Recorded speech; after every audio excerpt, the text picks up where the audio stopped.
everyone. Welcome to the Legacy Cafe podcast with your host, Robb Lucy, author of the book, How Will You Be Remembered? The definitive guide to creating and sharing your life story. So grab yourself a cup of coffee and find yourself a seat in the Legacy Cafe. Here's Robb. Thanks, Kathy. Hi, everyone. I'm Robb Lucy, and thanks for joining us. A little story. I live on the Pacific Coast, beautiful Vancouver, British Columbia. And when I was a kid, my father had a picture of his grandparents. These are my great-grandparents. They came over from Ireland. I didn't know when, and I didn't know a heck of a lot about them.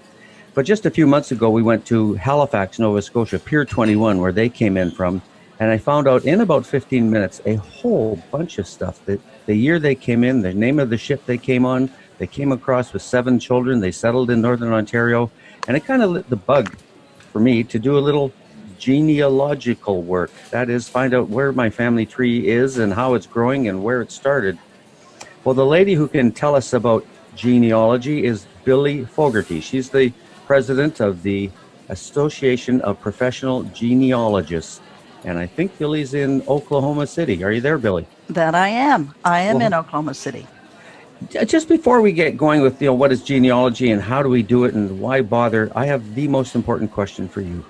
Okay. Did you find any weird ones in your family tree? Of course. If you haven't found some disreputable characters in your family tree, you haven't searched far enough. Everybody's got one. Everyone has a black sheep, a story they wish wasn't true. Those are what make the family interesting. So don't hide them in the closet anymore. Bring them out and appreciate them for what they are. They add a little spice to your family. Let's go fly the helicopter high. What is genealogy? How would you describe it for somebody who just thinks it's a simple family tree and that's it? Well, it is a relationship of families, and that's what's basically important, is connecting the one generation to the next. But because it's a family, and all families are a little bit messy, as we've already alluded to, if you don't get the stories, if you don't get some of the facts and the character, the spice in the family story, then you have something that just makes everybody's eyes roll if you try to tell them about it. But if you tell them about what that person really was like, what they did that was maybe unique, or perhaps it gave a reason for you to be where you are and doing what you're doing, that then becomes a story that people want to hear. The grandchildren will want to hear it. The family won't fall asleep when you're trying to tell them about their family. No, because some people may think that genealogy is really just a bunch of death records and marriage records. Where do you go to find the stories? What can be there that can bring up those stories? Sometimes those stories are in those death records and in those marriage records and in those census records. If you look deeply enough and carefully enough and don't skip over what you're actually seeing. We get so focused in on the names and the dates and the places because that's what we want to fill out. What we fail to see, for instance, on that census record is to look at it and say, oh, well, the family had a radio, or they didn't have a radio and everyone else did. Now, how does that tie in? Well, what's it say about their economic situation, or about what was available at the time at the space where they were? So it's much more than just looking at a document to get the facts, but figuring out why those facts are there and what do they say to us. One of my good friends, I loved interviewing his grandfather. He called him Pops, and Pops would always tell the most amazing stories.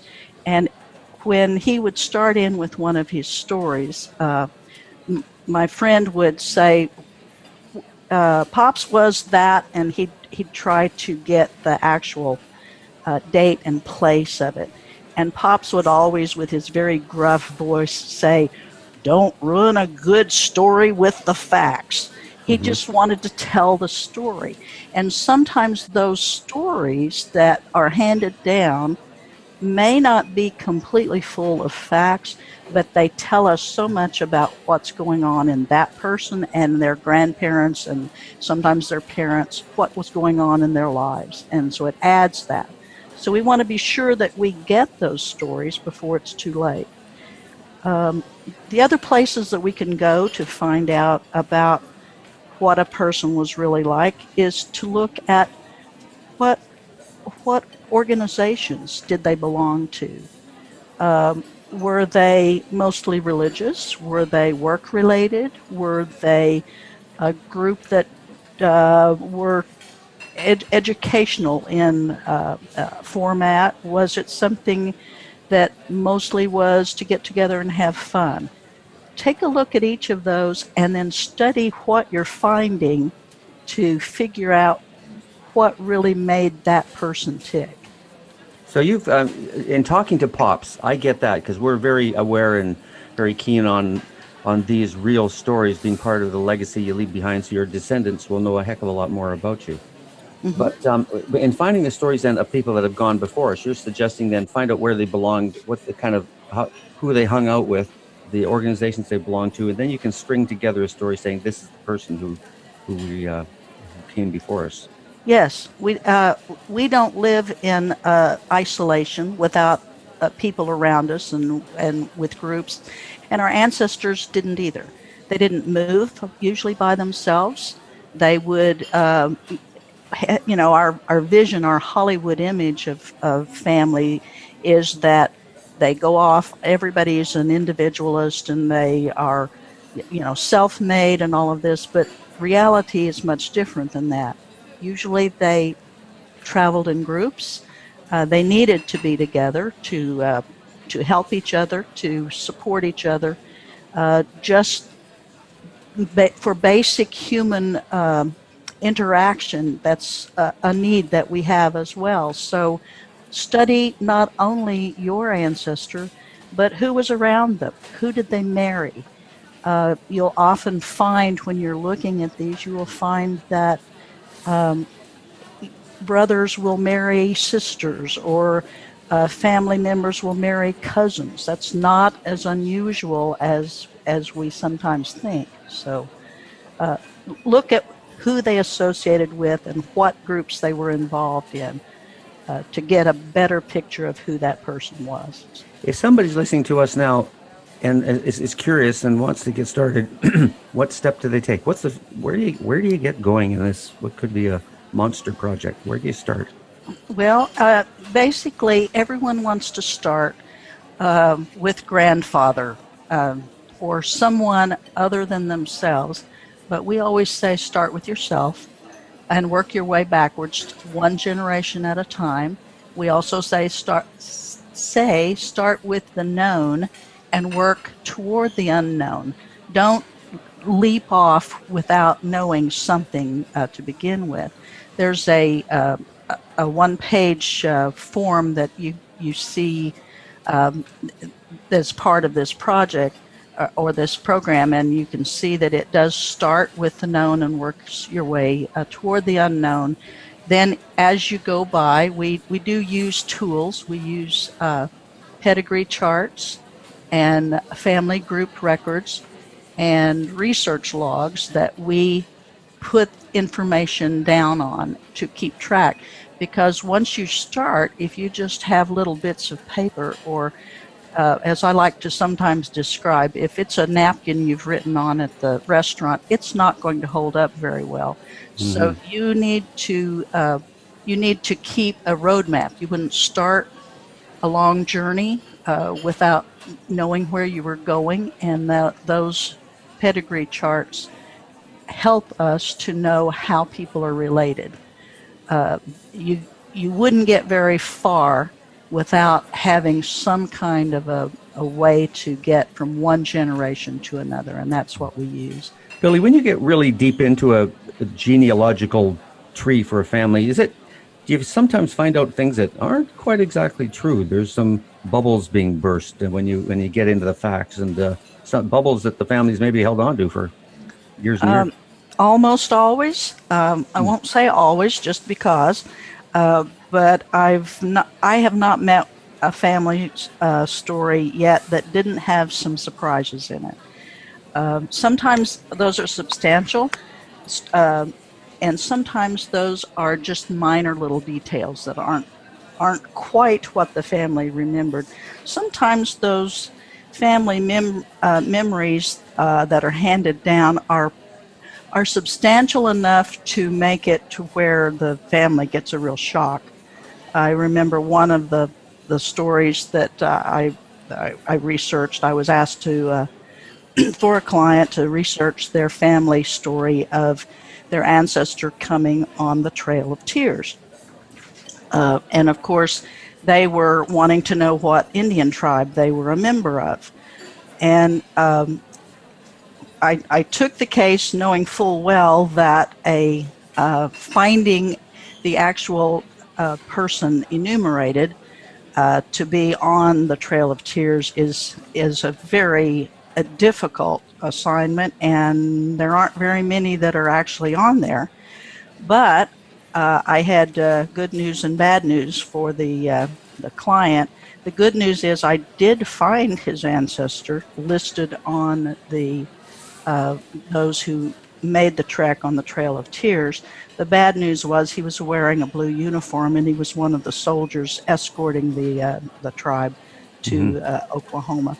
Not exactly what they wanted to hear, and not exactly how they had identified with that particular story. Is there ever emotion that creeps up when you find some of these facts? Oh yes, I in talking with new professional genealogists who are coming into the field, I always advise them, if they're meeting with clients, be sure you have a box of Kleenex, because Why? you will need it. When you present the information to the families, so many times, in fact, it's more often than not, when you give the information to the person, they are overwhelmed with emotion, and they usually end up with tears. And that's because they now have a sense of where they came from and their roots are deeper, or how Yes, very much so. One client I had, after an extensive project, I was giving the report and showing her some of the things, and the client just burst into tears. And the comment she made was, "I knew my grandmother only as an old, grumpy woman.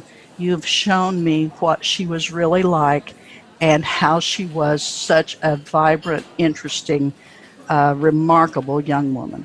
And it was something that she didn't expect, and she was quite overcome. And that's typical with a lot of the stories.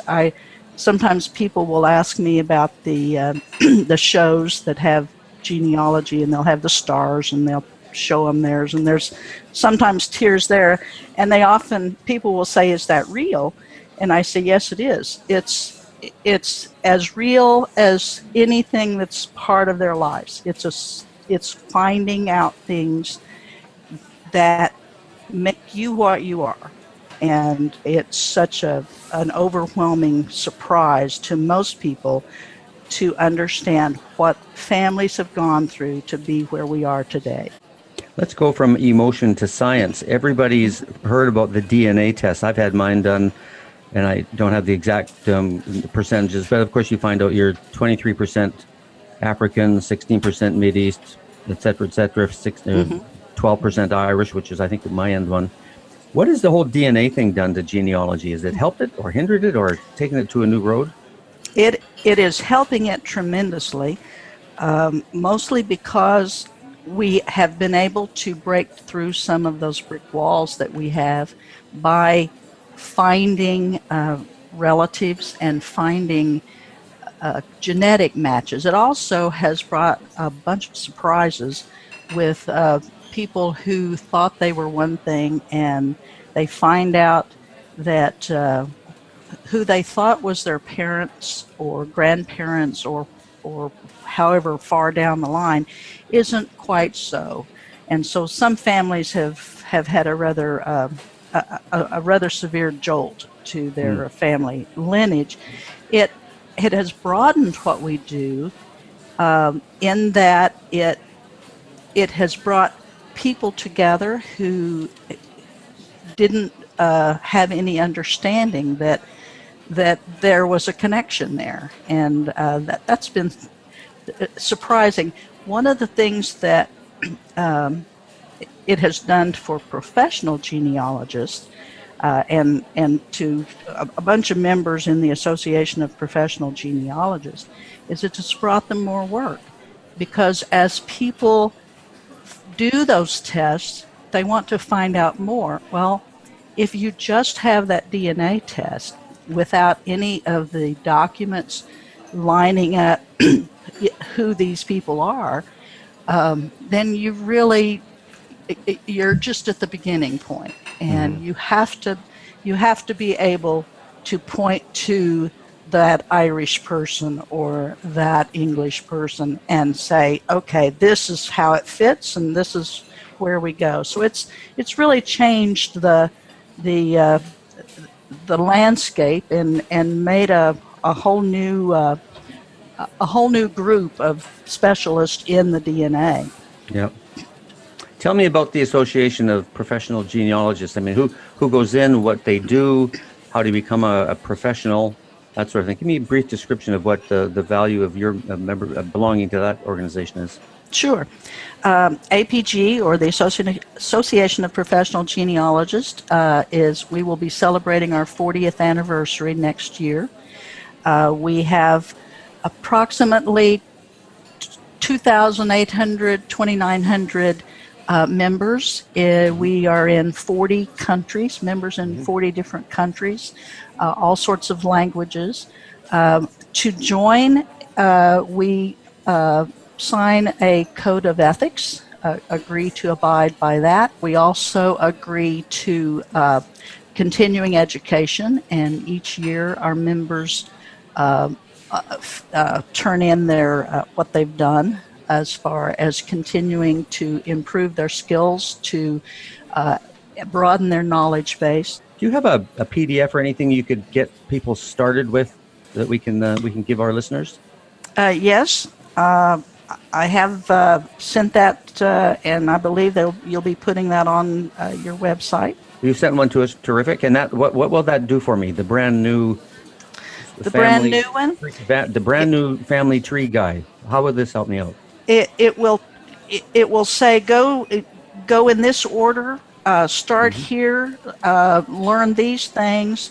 Interview. It's just an overview, basically, of what we do and how we get the information that we gather in order to figure out who people are and what their genealogy really is. Just one last thing. Why bother? Why would I bother doing this? What's in it for me and my family? The most important thing is that most people simply want to know who they are, where they came from, how in the world did you get to Canada, Western Canada? Why in the world would your family be there? And how does that affect you? Did it make your life different in any way? I can remember when I started becoming interested in it, I had my grandfather had a small little book that a family member had done that was a genealogy. And in looking at it, I believe I was 10 years old, 5th grade. We had studied the American Revolution. And so in looking at this book, I could trace my grandfather and his father and his grandfather and all of these things that I was finding.